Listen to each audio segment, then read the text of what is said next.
이 아침 주시는 말씀은 에스겔 43장 1절에서 5절의 말씀입니다. 구약성경 1220면 에스겔 43장 1절에서 5절의 말씀 합독하시겠습니다. 그 후에 그가 나를 데리고 문에 이르니 곧 동쪽을 향한 문이라. 이스라엘 하나님의 영광이 동쪽에서부터 오는데 하나님의 음성이 많은 물소리 같고 땅은 그 영광으로 말미암아 빛나니 그 영광이 모양이 내가 본 환상 곧 전에 성읍을 멸하려 올 때에 보던 환상 같고 그발 강가에서 보던 환상과도 같기로 내가 곧 얼굴을 땅에 대고 엎드렸더니 여호와의 영광이 동문을 통하여 성전으로 들어가고 영이 나를 들어 데리고 안뜰에 들어가시기로 내가 보니 여호와의 영광이 성전에 가득하더라. 아멘. 43장 말씀을 보시면 하나님의 영광이 다시 성전으로 돌아오시는 그러한 말씀을 하고 있습니다. 쉽게 말하면 유대인들의 범죄로 인해서 하나님의 영광이 이스라엘을 떠나고 하나님의 성전을 떠났습니다. 그 결과로 이스라엘 백성들이 바벨론의 포로로 잡혀가고 나라가 멸망을 합니다.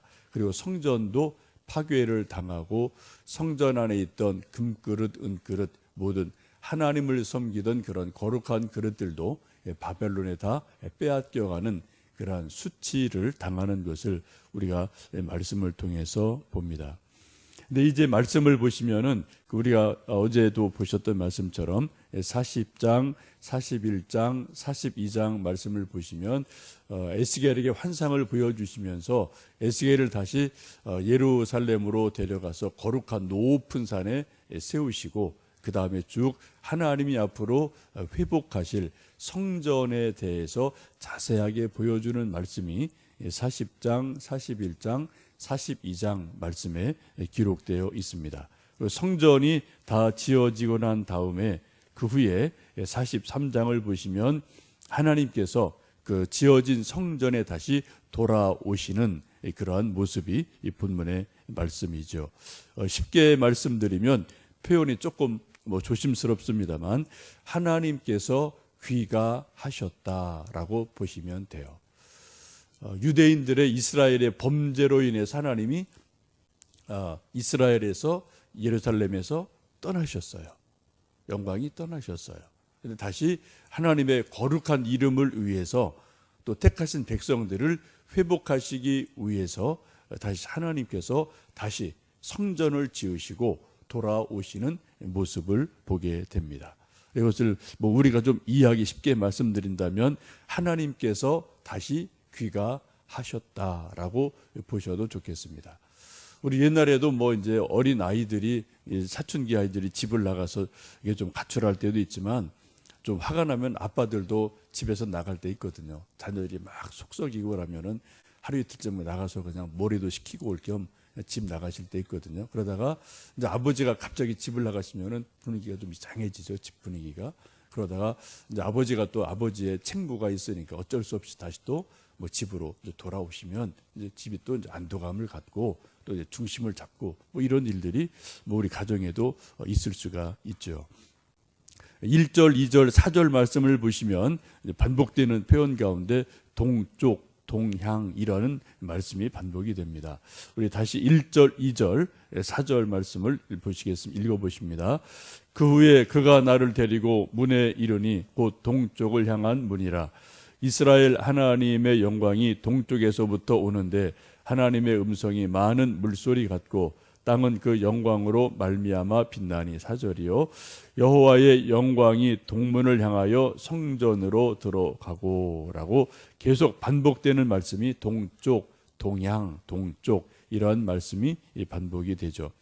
성경을 보면 동쪽 혹은 동방이라는 말씀을 많이 쓴 것을 봅니다. 창세기 2장에도 이렇게 말씀하죠. 하나님은 동방에 에덴 동산을 창설하시고 라고 말씀을 하셔요. 또 마태복음 보시면은 예수님께서 탄생하실 때 베들레헴에 나셨을 때도 동방 박사들이 찾아왔다라고 말씀을 합니다. 이사야 24장 15절 보시면 그러므로 너희가 동방에서 여호와를 영화롭게 하며 바다 모든 섬에서 이스라엘의 하나님 여호와의 이름을 영화롭게 할 것이라 라고 말씀을 합니다. 하나님이 역사하시는 곳은 사실 하나님은 무소부재하신 분이기 때문에 동서남북 사실 방향이 의미는 없죠. 우리 인간에게 그러나 동서남북은 많은 의미를 담고 있습니다. 하나님이 우리 인간을 찾아오실 때 동쪽에서 찾아오신다.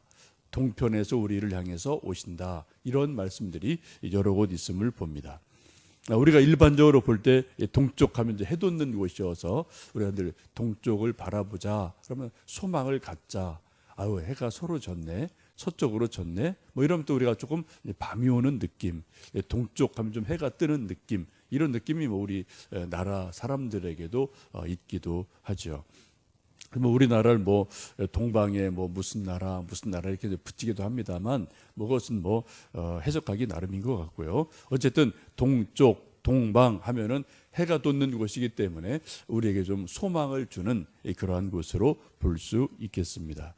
오늘도 여러분 새벽 기도를 마치고 댁으로 돌아가실 때 동지가 아직 지나지 않아서 해가 좀 늦게 뜹니다만 어쨌든 동쪽에서 이렇게 뭔가 좀 붉게 해가 올라오는 그러한 모습을 여러분 아침 새벽녘에 보시면서 아직은 밤이 깊지만 그래도 해가 떠오르는구나, 또 아침이 오는구나, 이런 소망을 가지실 수가 있는 줄 압니다.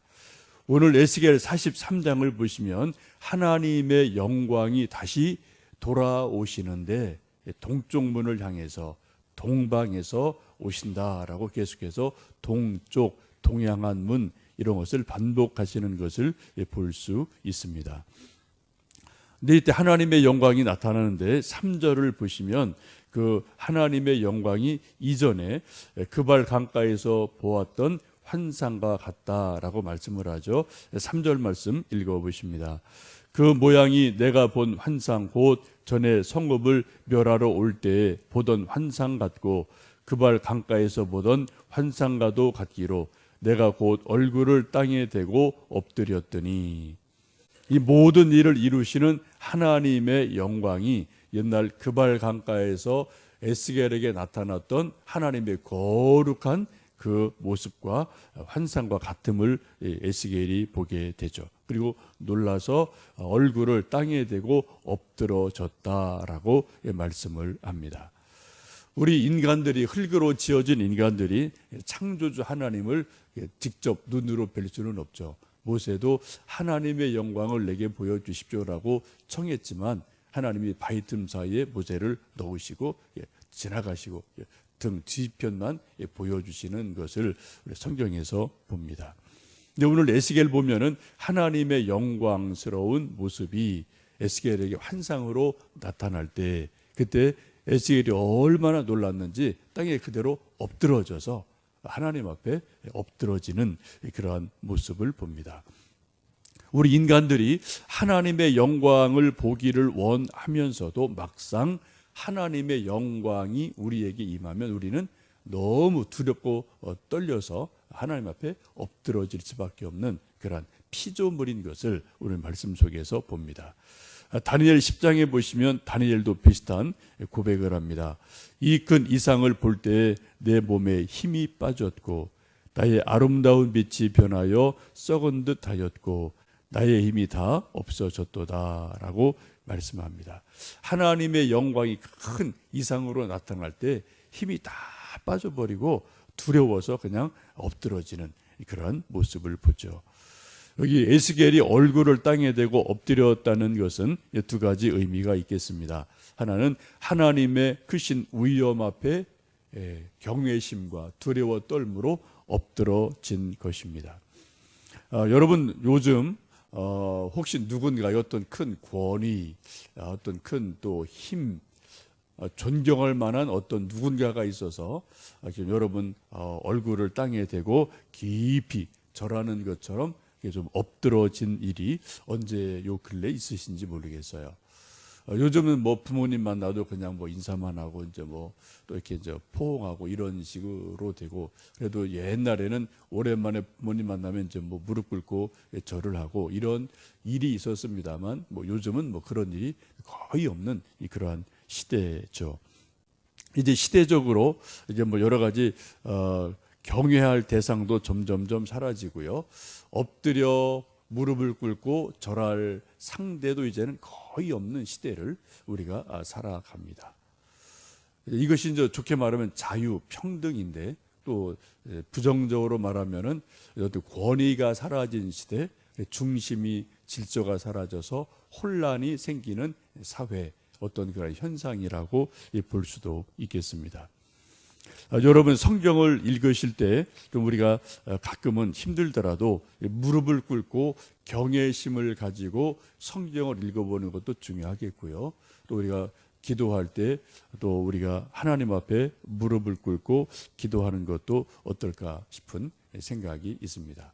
요즘 먼저 교회 구조, 예배당 구조가 다 의자가 돼서 무릎을 꿇기도 뭐 사실은 뭐 쉽지 않은 구조인데, 옛날에는 요 앞에는 이렇게 앞에는 좀 마룻바닥 같이 돼 있어서 이제 앉으실 분들은 앉고 또 이렇게 편하게 하는 그런 일도 있었는데, 뭐 제가 볼 때는 상당히 또 좋은 예배당 구조가 아닌가 싶고요.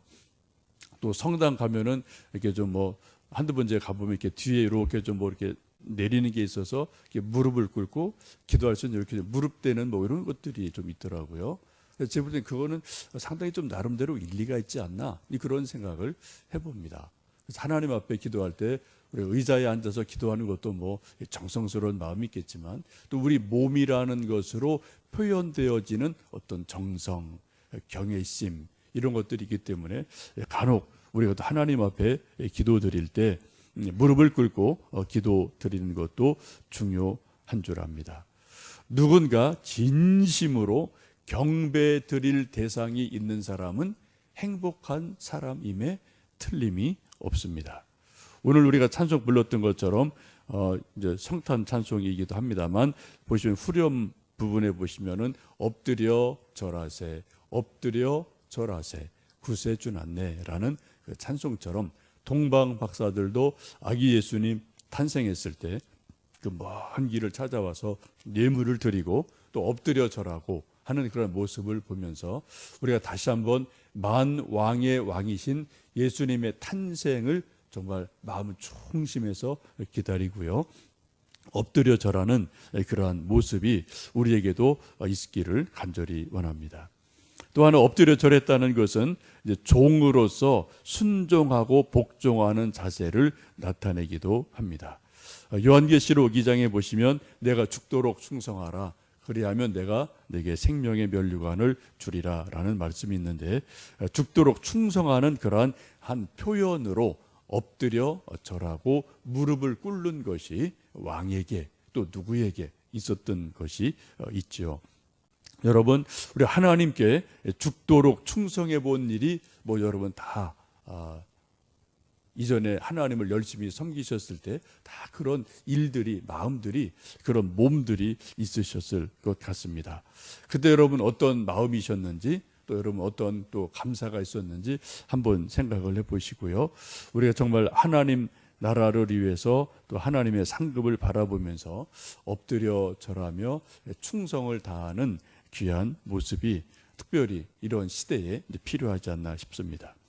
이 43장에 반복되는 단어를 쭉 보시면 동쪽이라는 단어가 반복이 되고요, 또 하나는 하나님의 영광, 하나님의 영광, 이런 말씀이 여러 번 반복이 되는 것을 봅니다.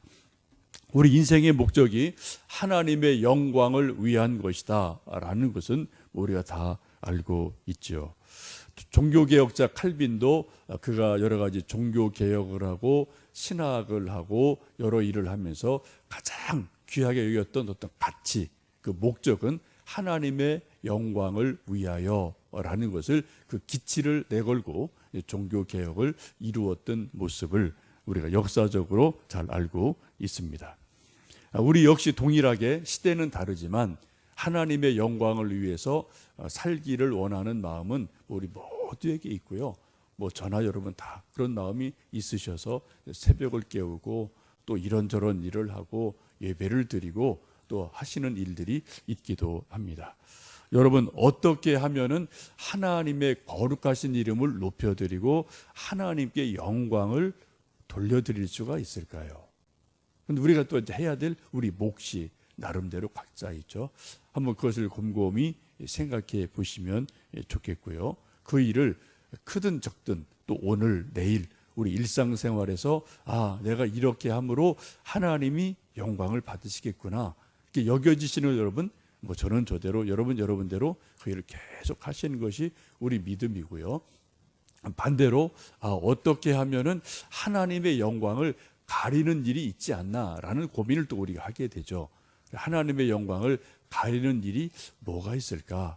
혹 내가 그런 것을 알게 모르게 하는 것은 없나? 한번 생각을 해보시며 하나님의 영광을 가리는 것은 우리가 줄이고 하나님의 영광을 높여드리는 것을 우리가 계속 더 해 나갈 때 하나님께는 영광이 되고 우리에게는 정말 기쁨이 있고 하나님 주시는 은혜가 넘치는 그런 인생이 될 줄로 믿습니다.